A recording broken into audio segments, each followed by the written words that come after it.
Hey everybody, welcome back to Fish Den 365. I'm Den Haring, and welcome back to Topwater Tuesday. It's been a little while. I missed last week. Was on a fishing trip to Lake Canisius. Stay tuned for footage from that fishing trip. It was fantastic. But before that, I want to show you a topwater video. What I did was I took 5 topwater lures just randomly. One of them happens to be one of my favorites of all time. And I put a camera underwater and worked them over the camera to show you how they look from the bass's perspective. So we're going to show you that in a few minutes, and we'll identify which bait is which in the corner of the video screen. The first bait that we did was the Spit and Image, the regular size. Second one was the Spit and Image Junior. We then did the Zara Spook, that regular Heddon Zara Spook, but modified with my modification for the hook holders. If you want to see that, comment and I will put that and make that video available. In fact, I'll make it available at the end of this video. I did a Lucky Craft Sammy 100. And last but certainly not least, my favorite topwater lure of all time, the Norman Top Dollar. So what I did was I tried to do varied retrieves. I tried to use a slow cadence, a medium cadence, a fast cadence. And before I did slow, medium, fast, I did what I call subtle. It's just barely working the bait so that it hardly moves in the water. Did a little bit of that. And I also did stop and go. 1, 2, stop, 1, 2, 3, that kind of thing. So you can see that as well. Some of the camera angles were a little strange because I had the camera in shallow water, and so the bait only came over the corner of the camera, so I apologize for that ahead of time. But overall, I still think you'll get a gist of how these baits look from the bass's perspective, and also the sound that they make. It's kind of interesting. The Spook, for example, has no rattles. It still makes a sound, but not nearly like, say, the Spit and Image. So it's kind of interesting to see and hear that as well. And I'll probably put some slow motion footage in too, just so that you can see a little longer in that window, because it's the window of where the bait works through the camera is kind of small. So we'll put some slow motion shots in there for you so that you can see what it looks like in slow-mo as well. And in the future, what we'll do is we'll get this camera down deeper in the water so that we'll have a wider scope, a wider angle, and we'll be able to catch more of the action as it's going through. But I still think it's valuable to take a look at what we got here. If you're interested, take a look, let me know what you think. We'd love to hear your comments on what you notice with these differences in these baits, so please feel free to comment. Let's go to the footage now.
So there you have the footage. This Zara Spook had a very different sound than the other baits because it didn't have any rattles. It still had its own sound, but it was subtler. And the other thing that stood out to me was how easy it was to see the hooks and to understand that there's hooks dangling now.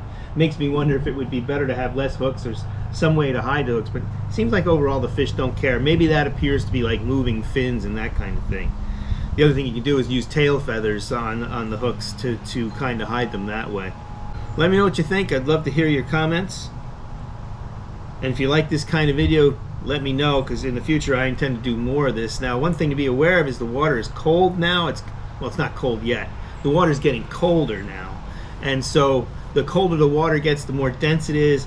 And so when it gets really cold, these baits won't work they won't be quite as lively as they would be if the water was warm. The warmer the water, the livelier the bait is likely to look and act in the water.